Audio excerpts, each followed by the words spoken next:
materialistas de los fines. Muchas gracias, Alan. Muy buenos días.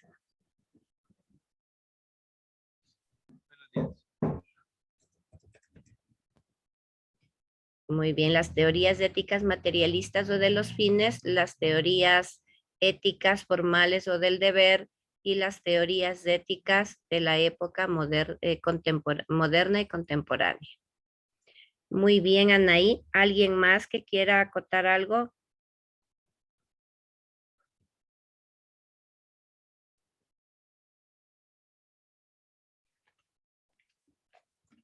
Nadie quiere ganarse un 20 en lección el día de hoy. ¿Qué pasó?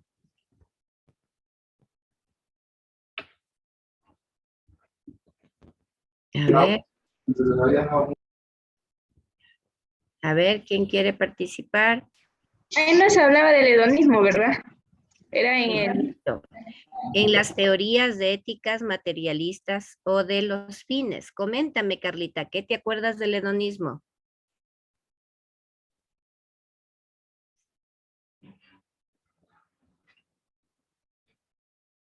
El hedonismo era como las emociones que presentaba el ser humano. Pero tenía una palabra clave. Algo Sí. clave que manifestaba el hedonismo. ¿Qué era lo que manifestaba el hedonismo? El placer. Muy bien, Jorge, pero el placer ¿a costa de qué?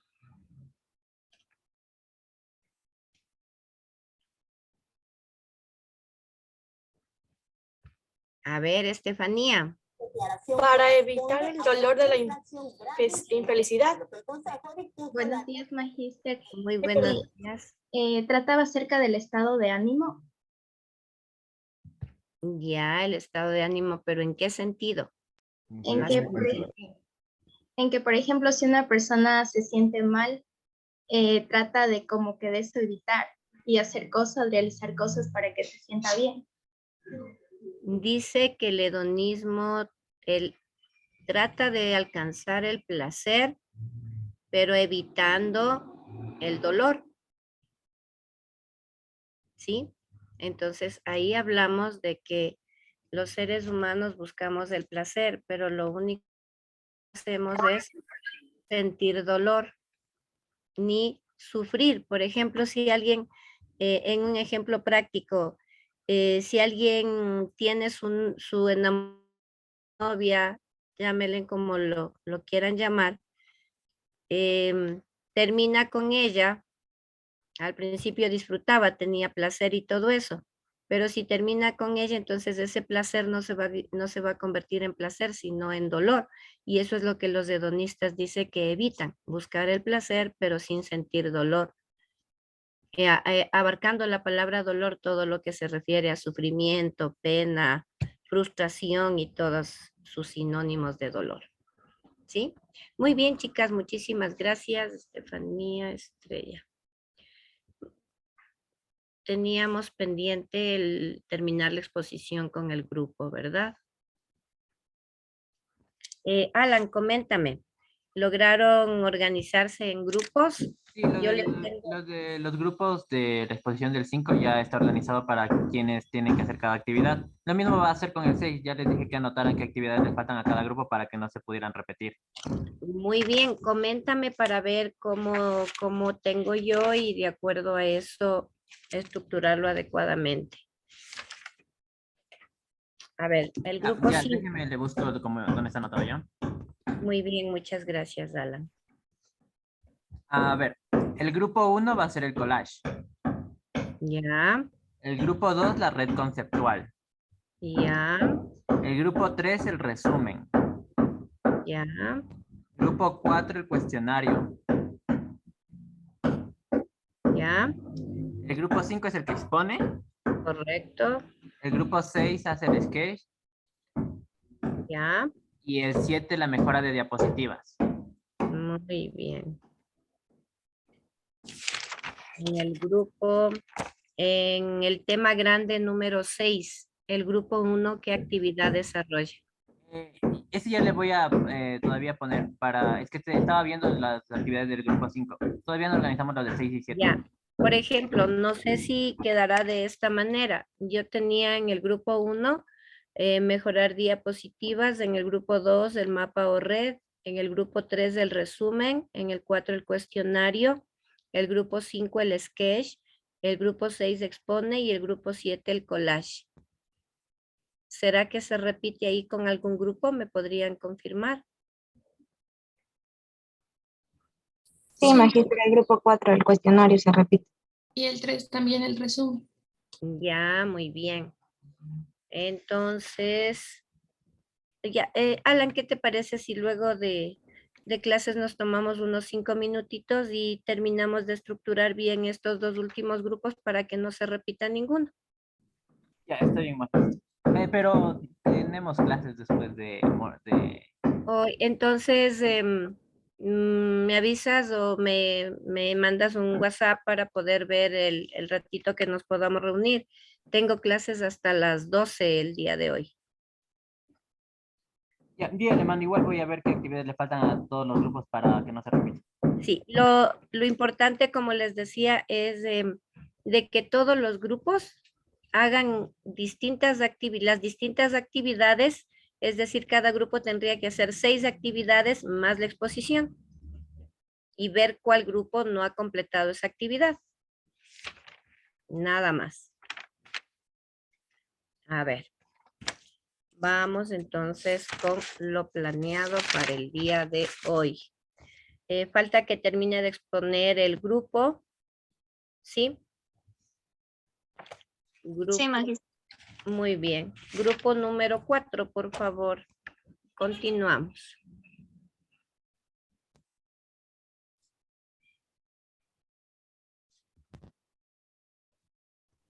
Buenos días, magisterio. Le presentamos pantalla. Muy bien. Puede compartir pantalla. Tienen que hacerme administrador primero porque no me deja compartir pantalla. ¿Está ya listo, mija? Sí. Puedes compartir Sí, pantalla. ahora sí.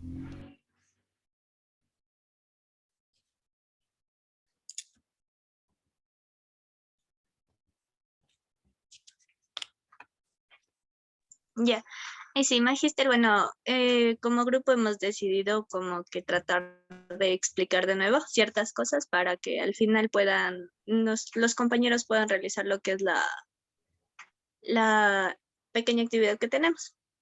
Ok. Entonces vamos a seguir vamos a dar una pequeña introducción todavía de las principales teorías éticas para que todo quede claro hasta el final. Muy bien, muchísimas gracias.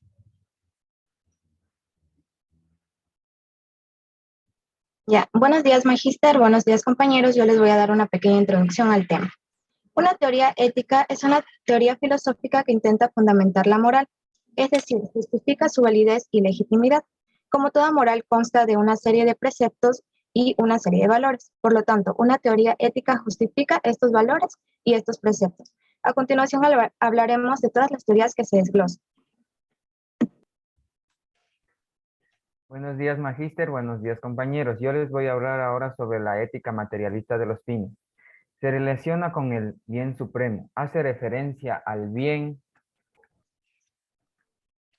al placer, el dinero, la felicidad y la contemplación de Dios. La ética materialista, sus preceptos son hipotéticos y condicionales. Por ejemplo, para buscar la felicidad, para ser más felices hay que buscar el placer.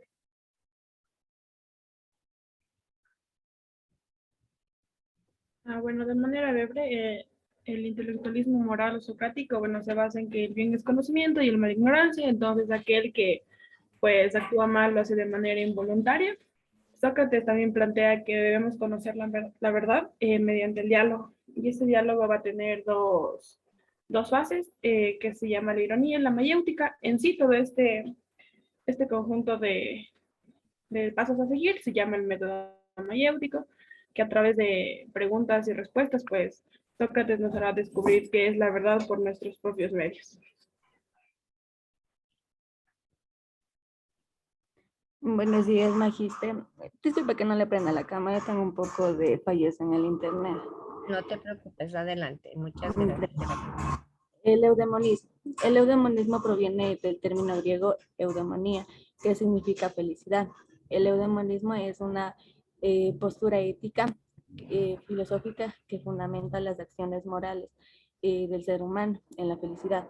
Es decir, la única manera de ser felices sería obrando correctamente. Como exponente principal del eudemonismo tenemos a Aristóteles. Aristóteles era considerado el padre y el más importante defensor del eudemonismo. Según este exponente, si hacemos el bien, estaremos en condiciones de alcanzar la felicidad. Es decir, una acción es buena cuando a mí me hace feliz y es mala cuando no me hace feliz.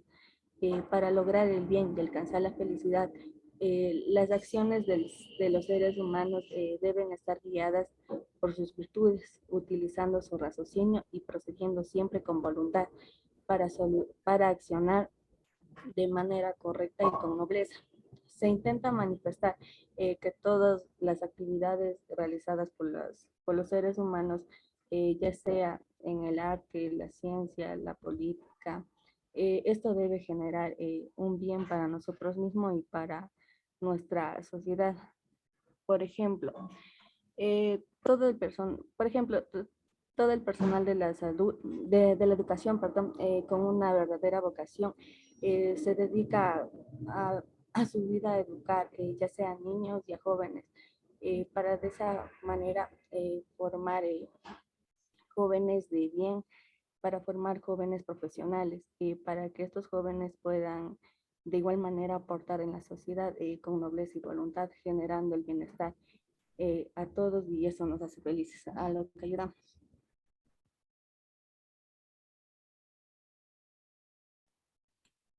Muy buenos días.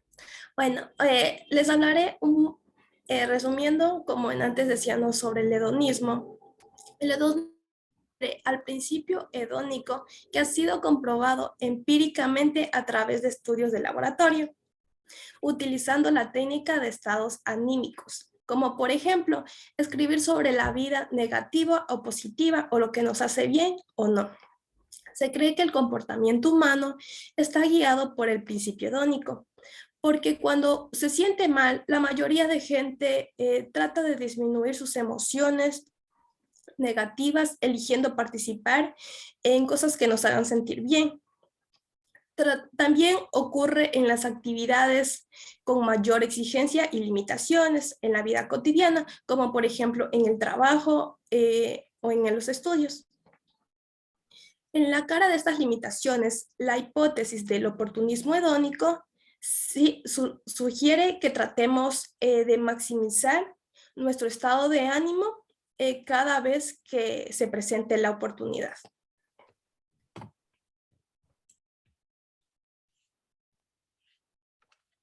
Ya. El emotivismo es una corriente metaética. Decíamos que la metaética es la parte de la ética que se encarga de analizar el lenguaje moral. Nos dice que los juicios de valor proceden de las emociones individuales y su objetivo principal es persuadir a otros a sentir lo mismo.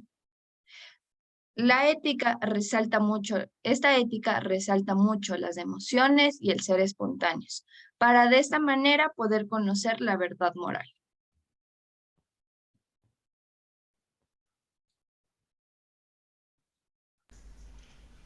El utilitarismo. Esta teoría sugiere que lo bueno de nuestras acciones será medido en cuanto al resultado que se obtenga. Esto quiere decir que no existen exactamente acciones malas, sino que dependiendo del resultado que se obtenga, será juzgado como bueno o malo. Esto quiere decir que será tomado como la acción más ética y moral, aquella que sea capaz de garantizar o asegurar la mayor felicidad y beneficio para la mayoría de personas involucradas.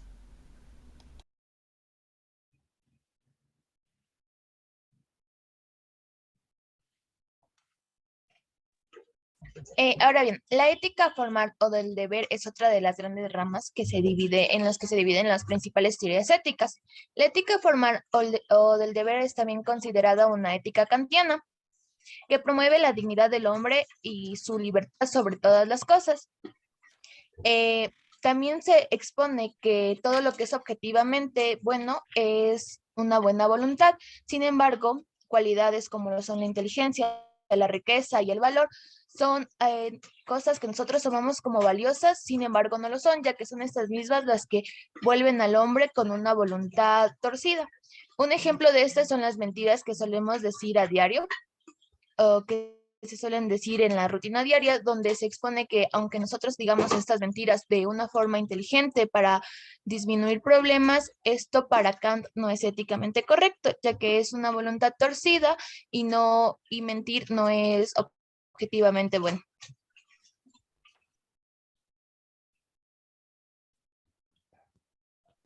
Ya. El estoicismo es una doctrina filosófica que practicaba el dominio de las pasiones que perturban la vida prescindiendo de los bienes materiales. El estoicismo, su objetivo principal era alcanzar la felicidad y una sabiduría, siempre y cuando nosotros prescindamos de estas riquezas o bienes materiales que nosotros podamos poseer. Los estoicos proclamaban que podríamos alcanzar una libertad y una tranquilidad si nosotros éramos indiferentes con estos bienes que poseíamos.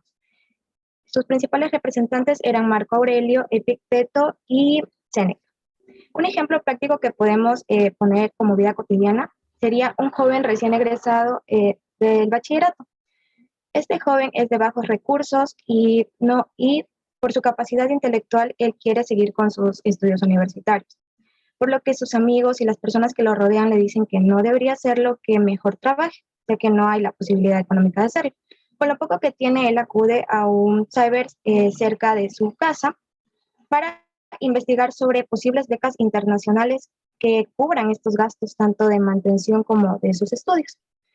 Él se prepara porque tiene su virtud y su virtud es ser totalmente intelectual y capaz de lograr esto. Por lo que él obtiene la beca internacional, estudia y puede ayudar a su familia.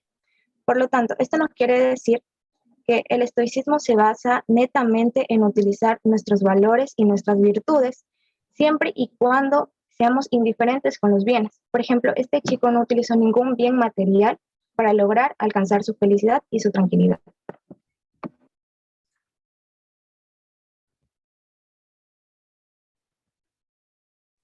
Ya. Ahora el isnaturalismo ético es la clave filosófica para entender el liberalismo político y económico, los derechos preestatales. Lo que se destaca de la ética isnaturalista son su singularidad, el predominio del contenido material sobre el formal, su carácter teológico y su posibilidad de acceder a través del conocimiento.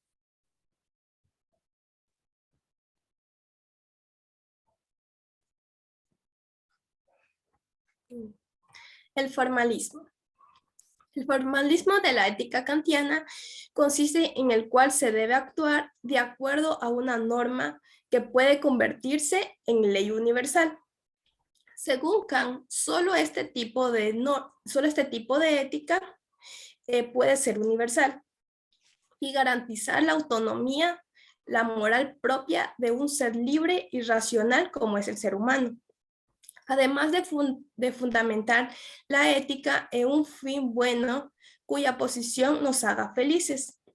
Equivale también a encauzar al hombre por el camino del egoísmo y de la tendencia del bien propio.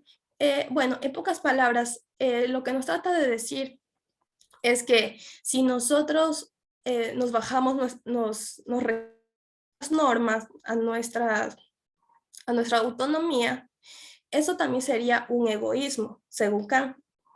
También suele ser entendido como una traición de Kant a su formalismo ético, pues el aportar una prueba moral sobre la existencia de Dios quebrantará esa imprescindible autonomía que preside su planteamiento moral.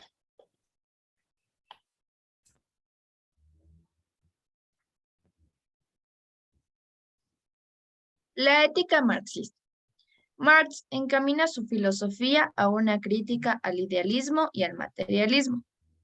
Es aquí donde forma su concepto de hombre. Para Marx no hay esencia. El hombre en general se crea a través de la historia en sociedad y en convivencia con la naturaleza. La ética marxista es una ética que busca realizar el buen vivir. Es decir, Marx construye una buena vida para las personas, una relación de diálogo común con su entorno y busca la liberación humana a nivel individual, social y de la humanidad en general.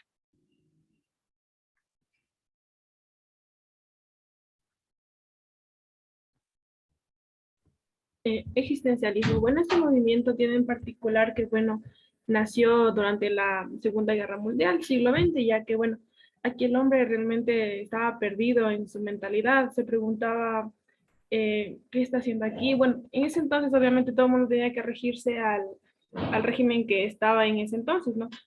Y perdió su individualismo, por decirlo así, la falta de decisión que tenía cada persona, lo que le hizo entrar en una crisis bastante fuerte. Bueno, aquí tenemos dos grandes personajes, Kierkegaard, quien propone que nuestra vida está definida por nuestras elecciones, y esas elecciones, bueno, son aquellas que hablan sobre quiénes somos. Estas tienen un componente moral que consiste entre elegir lo justo y lo placentero, sin embargo, muchas veces esto no coincide. Entonces, a la vez, esta parte de decidir nos llena bastante de angustia y de responsabilidad. Y justo en aquel entonces, bueno, el ser humano estaba con bastante miedo, ya que elegir, bueno, conlleva la conciencia y bastantes consecuencias a partir de lo que hacemos, y eso le asustaba bastante al hombre. Bueno, también tenemos aquí a Sartre. Él propone, bueno, dos peculiaridades en el ser humano, el ser en sí y el ser para sí. El ser en sí nos habla de un objeto inerte, alguien que no puede cambiar de lo que es. Un ser simplemente lo que es, nada más un objeto o una botella. Y el ser para sí, este ser para sí, bueno, sí tiene una conciencia, y este ser humano es arrojado a un mundo para que aquí aprenda de su actuar diario y a la vez cree un proyecto de vida que tenga un objetivo para vivir. Ya, Albert Camus nos habla de, bueno, que el hombre no solo es un ser para la muerte, sino que también es un ser pensante.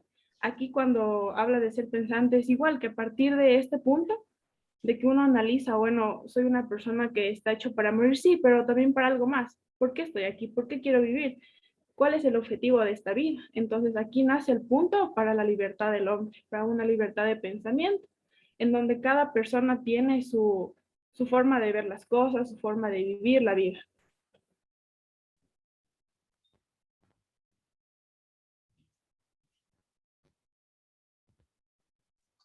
Bien, ahora la ética discursiva. La ética discursiva fue propuesta por Jan-Bert Habermas. Esta ética es un modelo teórico que se basa en el razonamiento comunicativo, que explica o da una validez a los enunciados y juicios morales, analizando discursos presupuestos, donde se habla sobre una regla para obtener un acuerdo moral que no tenga implicaciones de juicios sobre su contenido. Además, plantea que todo conocimiento es mediado por el lenguaje y es una construcción de la realidad, lo que quiere decir que para mejorar el grado de libertad de una persona, esta debe estar implicado, debe participar en esta realidad, construyendo ya sea el lenguaje o los discursos, para así que tengan una validez universal. Todo esto se resume en que la ética discursiva tiene como proponer un principio moral que no esté basado en las intuiciones de una época o de una comunidad determinada, sino que tengan, como ya se mencionó, una validez universal, ya que como por ejemplo aquí en el Ecuador tenemos varias culturas que se basan en diferentes costumbres, tienen diferentes reglas y diferente razonamiento, no podemos basar solamente lo que ellos tienen como creencia como una ley universal, ya que en los otros países no se van a tratar de la misma manera.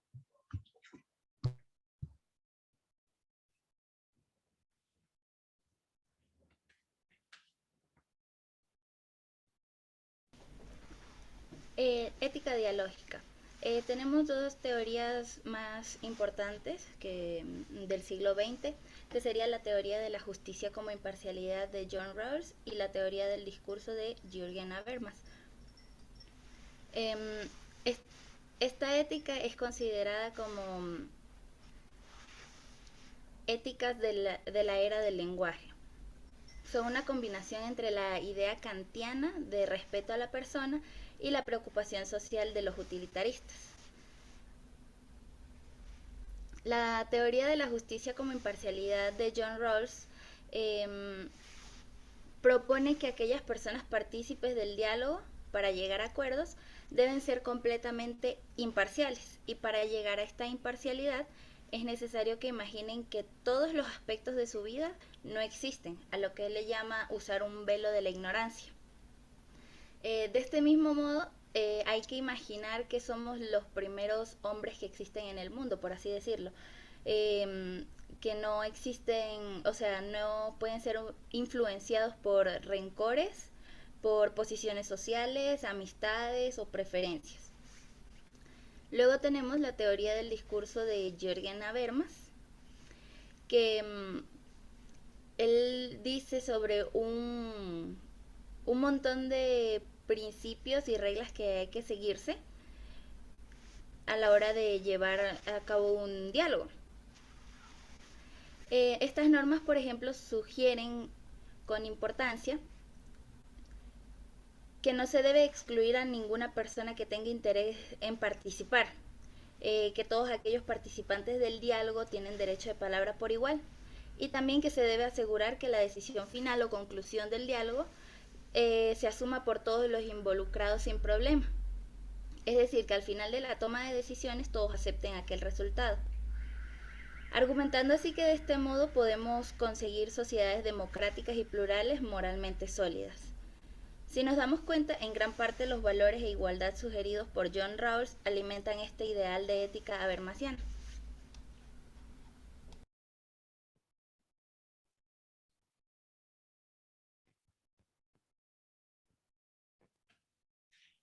Bueno, esto ha sido como el final de nuestra exposición, perdón, en donde, bueno, tenemos dando paso a lo que es una pequeña actividad en Quizzes, la cual ya les van a compartir el enlace para que todos los que puedan ayudarnos en participar lo hagan.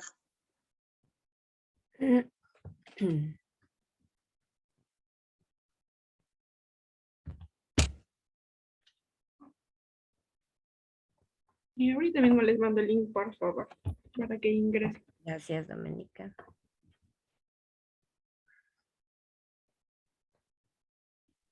Por favor, todos los que puedan conectarse para poder realizar el quiz, que nos ayuden con eso.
Faltan más chicos, hay 41 de 63.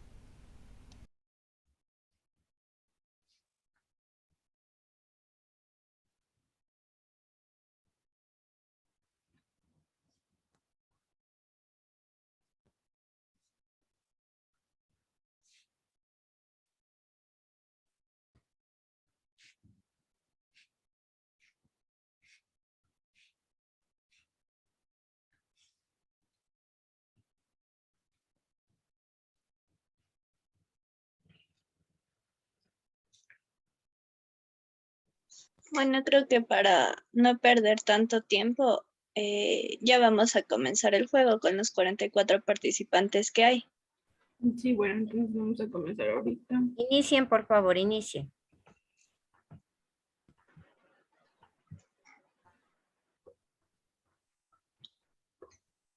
Ya, como primera pregunta tenemos, ¿cuál es la idea del intelectualismo socrático?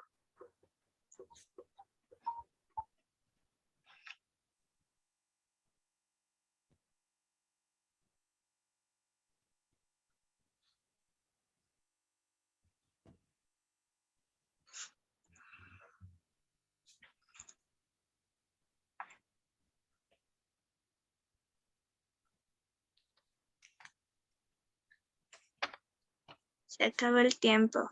En la respuesta en sí viene siendo el bien es el conocimiento y el mal es la ignorancia.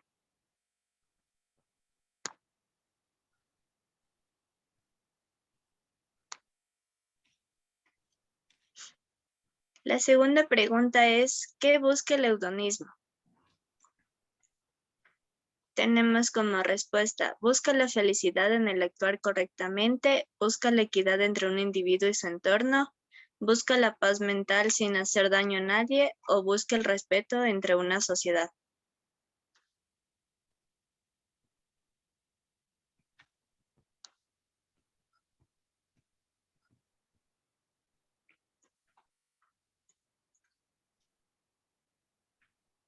Se acabó el tiempo. En esta pregunta la respuesta era, busca la felicidad en el actuar correctamente.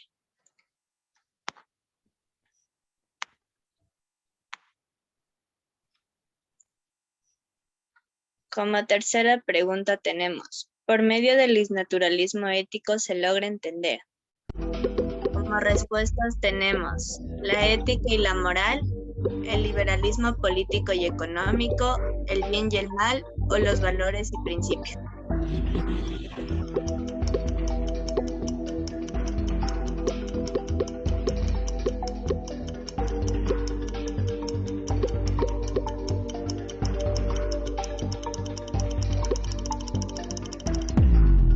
Se acabó el tiempo. En esta pregunta viene siendo la respuesta el liberalismo político y económico. Tenemos en primer lugar a Jorge.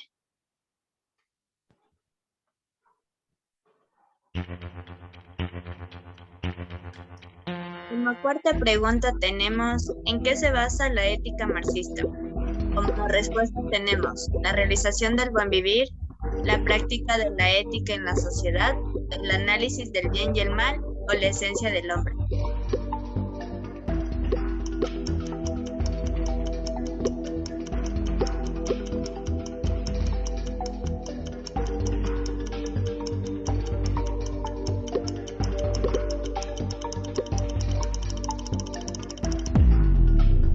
Se acabó el tiempo. En esta pregunta la respuesta era la realización del buen vivir.